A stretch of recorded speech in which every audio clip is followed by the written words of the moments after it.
Teraflops. The big teraflop question.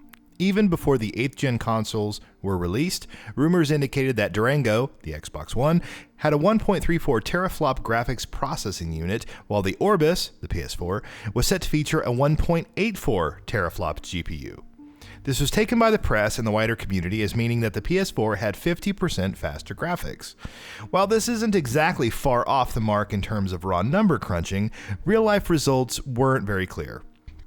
With the arrival of the Xbox One X and the PS4 Pro, where the 4.2 teraflop and 6 teraflop figures came into the picture, things became even less clear. For starters, these consoles both had profound CPU bottlenecks, limiting GPU utilization even when the resources are on tap. What this meant was that performance, image quality, and resolution didn't always scale perfectly between the Xbox One X and the PS4 Pro. Sometimes there was a substantial gap, and other times there was parity. With rumors now pegging PS5 and Xbox Series X GPU performance in the 10 teraflop plus range, important questions arise. Exactly how fast are these consoles? And if there's a substantial gap in GPU performance between the two, what will that mean for games? So what is a teraflop anyway? This is a fundamental question that needs to be addressed before we can even start discussing teraflops in the context of the PS5 and Xbox Series X. To put it simply, a teraflop is a measurement of how many trillion floating point operations a processor can handle in 1 second. While floating point calculations aren't the only type of calculation your GPU can perform, floating point operations are crucial for graphics rendering. This means that flops are a decent, though not universally valid, approximation of GPU performance. Overall GPU performance would need to account for a number of other factors, such as memory bandwidth, integer performance, and other bottlenecks, such as thermal throttling and CPU bottlenecking. For example, the RTX 2080 Ti, the fastest consumer GPU to date, delivers close to 16 T-flops of computer performance. This is nearly 50% greater than the 10 T-flop RTX 2070 Super. However, the former doesn't always perform 50% faster than the latter in games. Typically, you see a 30% or so performance delta.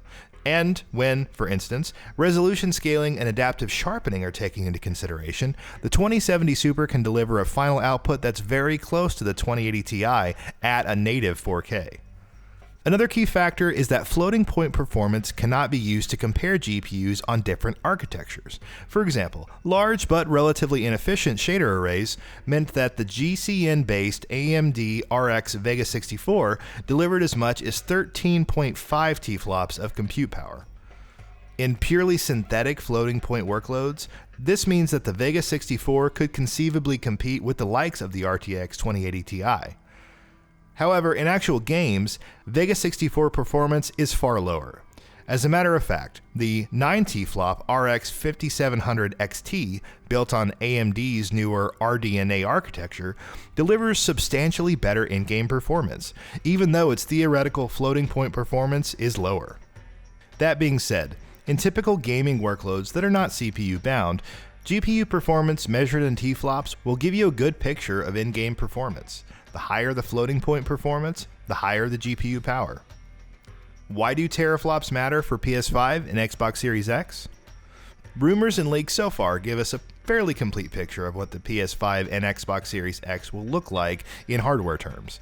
Both consoles are expected to feature a Zen 2-base CPU with 8 cores, running at typical Zen 2 clock speeds, between 3 to 4 GHz. The two consoles will also likely feature 16 to 24 gigabytes of VRAM, with bandwidth that's in the 400 to 600 gigabyte per second range. The main performance differentiator that rumors have consistently spoken about is in terms of GPU capabilities. While both the PS5 and Xbox Series X's GPUs are built on AMD's RDNA architecture, meaning that performance figures are comparable, the Xbox Series X is expected to feature as much as 30 to 50% more shaders. Thanks to a PC-esque form factor, it may also run its GPU at higher clock speeds than the PS5. Put together, this would mean that there's a theoretical performance delta of at least 50% between the PS5 and Xbox Series X in pure floating point terms. What would this mean for games, though? In limited and highly GPU-bound scenarios, for example, a hypothetical new Mortal Kombat game, we would see real-world gaming performance trend toward the teraflop gap between the PS5 and Xbox Series X. A 50% deficit would mean that, in titles the Xbox Series X delivers at 4K 60, the PS5 might have to use a lower frame buffer or tone down effects to match the latter. In GPU-bound games that don't fully utilize either graphics card, and this is often the case with launch-era titles, the gap might be substantially lower.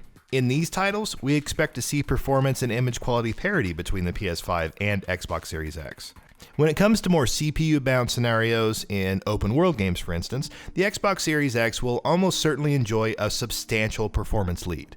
This might not scale linearly with the GPU performance deficit, however. In, for example, next year's rumored Assassin's Creed title, we'd expect the Xbox Series X to deliver generally better frame rates and image quality. This would not mean that the PS5 does a poor job in either department, and crucially, it does not mean that the PS5 experience is 50% worse than the Xbox Series X experience.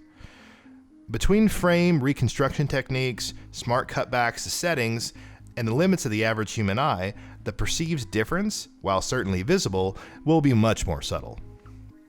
All in all, we believe that a difference in GPU compute performance between the PS5 and Xbox Series X should be a factor in your purchase decision, but only that.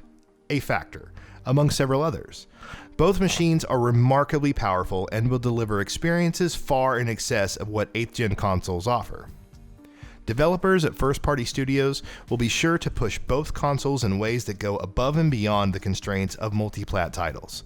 And that about does it for this video. If you enjoyed what you watched and want to see more from Gaming Bolt, you can always hit that subscribe button and turn on the bell icon next to it. That way you will never miss any of our videos.